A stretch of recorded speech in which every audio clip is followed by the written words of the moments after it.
नमस्कार। चलिए आज निवेश की एक ऐसी रणनीति को समझते हैं जो आजकल बाजार में काफी चर्चा में है। हम बात करने वाले हैं निफ्टी अल्फा 50 इंडेक्स की। ये उन निवेशकों के लिए है जो सिर्फ एवरेज रिटर्न से खुश नहीं होते।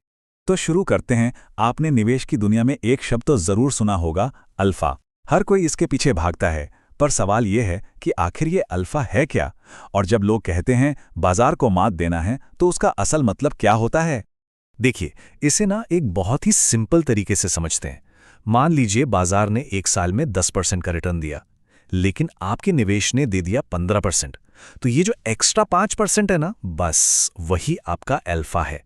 ये इस बात का सीधा सीधा पैमाना है कि आपका इन्वेस्टमेंट कितना स्मार्ट था। और जानते हैं, इसी अल्फा को कैप्चर करने के लिए एक खास इंडेक्स बनाया गया है, निफ्टी अल्फा 50। ये सिर्फ शेयरों की एक लिस्ट नहीं है, बल्कि एक सोची समझी स्ट्रैटेजी है जो सिर्फ उन कंपनियों पर फोकस करती है जिनमें बाजार को पछाड़ने का दम हो। तो ये काम कैसे करता है? इसकी प्रक्रिया काफी दिलचस्प है। सबसे पहले ये नेशनल स्टॉक एक्सचेंज की टॉप 300 कंपनियों को देखता है। फिर उनमें से उन 50 शेयरों को चुनता है जिनका अल्फा सबसे ज्यादा है। इसके बाद जिसका अल्फा जितना ज्यादा, उसे इंडेक्स में उतनी ही ज्यादा इंपॉर्टेंस यानी वेटेज मिलता है। और यह सारा काम हर 3 महीने में दोहराया जाता है, ताकि इंडेक्स हमेशा टॉप परफॉर्मर्स के साथ ही अपडेटेड रहे। ठीक है, सुनने में तो ये सब बहुत बढ़िया लग रहा है ना? लेकिन असली सवाल तो ये है कि क्या इसने सच में काम किया है? क्या इससे निवेशकों का पैसा बना है? चलिए सीधे आंकड़ों पर ही चलते हैं। जरा इस नंबर पर गौर कीजिए, 136.6%। ये इस इंडेक्स का पिछले 5 साल का टोटल रिटर्न है।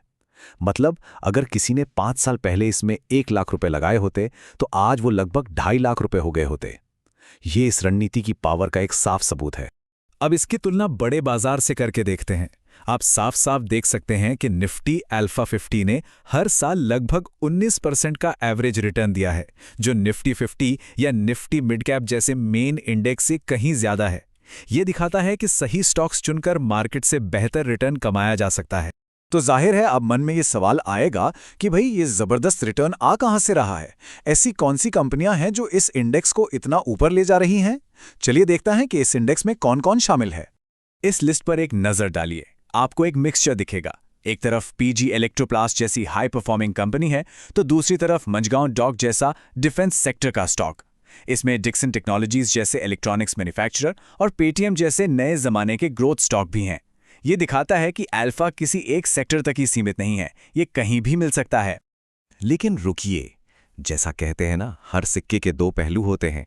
इतने शानदार रिटर्न की एक कीमत भी होती है। हर ऊंचाई के साथ एक रिस्क भी जुड़ा होता है। तो अब बात करते हैं इस स्ट्रैटेजी के दूसरे यानी रिस्की पहलू की। इसे ही कहते हैं अल्फा ट्रेड ऑफ। मतलब एक तरफ तो आपको बाजार को पछाड़ने वाला रिटर्न मिल रहा है, लेकिन दूसरी तरफ आपको हाई वॉलेटिलिटी यानी बहुत ज्यादा उतार चढ़ाव का भी सामना करना पड़ेगा। इसका मतलब ये है कि ये सफर एकदम सीधा और आसान नहीं होगा। इसमें बड़े झटके भी लगेंगे। ये एक लाइन है जो इस रणनीति के मिजाज को एकदम सटीक तरीके से बताती है। इसमें आपको तेज रैलियां भी देखने को मिलेंगी और उतनी ही गहरी गिरावट भी। ये इस खेल का एक हिस्सा है और निवेशकों को इसके लिए दिमागी तौर पर तैयार रहना पड़ता है। और ये उतार चढ़ाव कितना ज्यादा हो सकता है, वो आप यहां देख सकते हैं। इसका ऑल टाइम हाई और 5 साल का लो देखिए, दोनों के बीच कितना बड़ा अंतर है।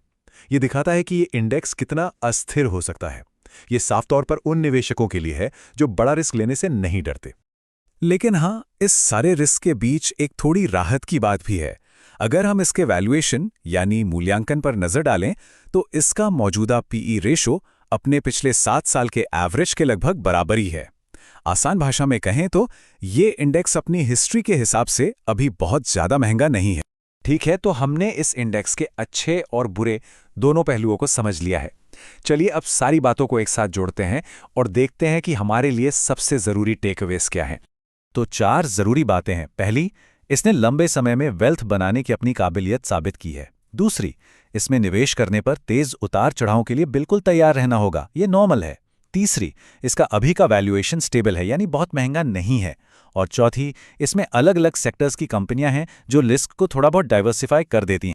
और आखिर में एक सवाल जो हर निवेशक को खुद से पूछना चाहिए, क्या बाजार से बेहतर रिटर्न पाने का ये पोटेंशियल इस बात के लिए काफी है कि एक अस्थिर और मुश्किल सफर का रिस्क लिया जाए? इसका जवाब हर किसी के लिए अलग होगा, जो उनकी अपनी रिस्क लेने की क्षमता और उनके फाइनेंशियल गोल्स पर निर्भर करेगा।